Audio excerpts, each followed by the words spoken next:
And the interesting thing is that we have been conditioned to feel the feelings of the things that we don't want in life and that we're afraid of.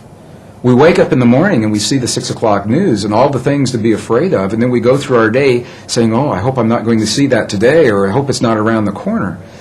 And my question, so fascinating me, where do we learn to feel the things that we don't want rather than things that we choose to have?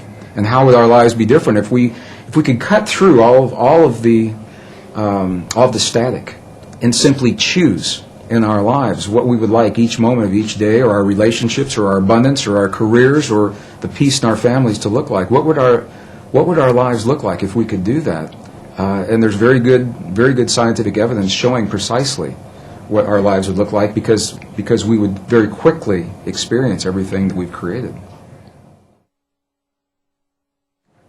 As a scientist, one of the first things I had to understand, and again, my training, I was trained in the hard sciences, and there was no allowance for any inner experience to have an effect on our outer world to begin with. Number two, I was raised in a relatively conservative community in the Midwest. I was born in Missouri, Kansas City, Missouri.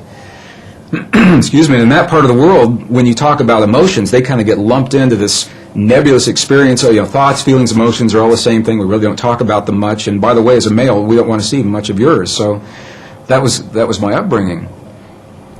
So I began to understand when we go into the other cultures, and I'm referring again and again to this wisdom. We had this wisdom in Western cultures, and it was lost in the 4th century. About 1,700 years ago, it was edited right out of our most cherished spiritual and religious traditions, the biblical edits of the 4th century. It was not edited from the other cultures that we have visited, and that's the value of going into these cultures. And they identify 3 separate yet related experiences that we all have in our bodies, and they literally call them thought, feeling, and emotion. And here's the difference. The thinking they identify with the 3 upper energy centers of the body. The Sanskrit traditions have a 7 energy center or 7 chakra system that they work with. And they say the upper 3 are related to what we call thought or logic processes. So when we think about something, we picture it in our mind, that perfect relationship or peace between nations.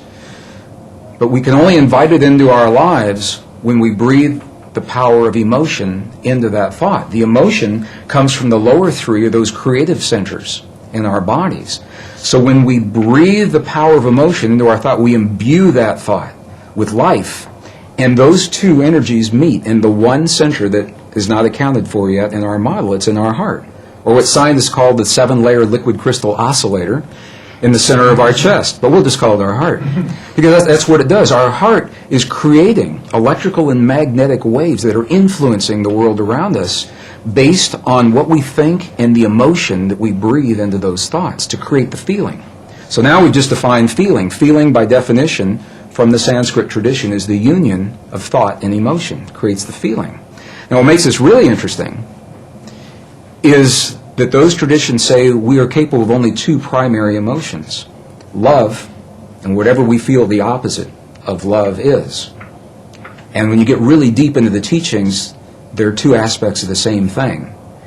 But what they say is when we have our thought, we are either breathing the love of that thought or our fear of that thought to create the feeling, and the feeling then becomes sadness or joy or compassion or anger. Those are not emotions, those are feelings. Now for some people they say, well, you're nitpicking. What difference could it make? And these are the subtle differences between these ancient ways of viewing this inner technology. It's literally a technology, because we can have the same thought or the same affirmation and imbue it with a different emotion and have completely different feelings and create a different outcome. And this is the great secret that was edited out of our Christian and pre-Christian, Judeo-Christian traditions when 45 books were removed in the 4th century. 20 were taken out completely. Another 25 were condensed and rearranged. And we know this because we found the information now in the Dead Sea Scrolls, the Nag Hammadi Library, the Coptic, the Gnostic texts. So we know what those texts would have said if we had had them.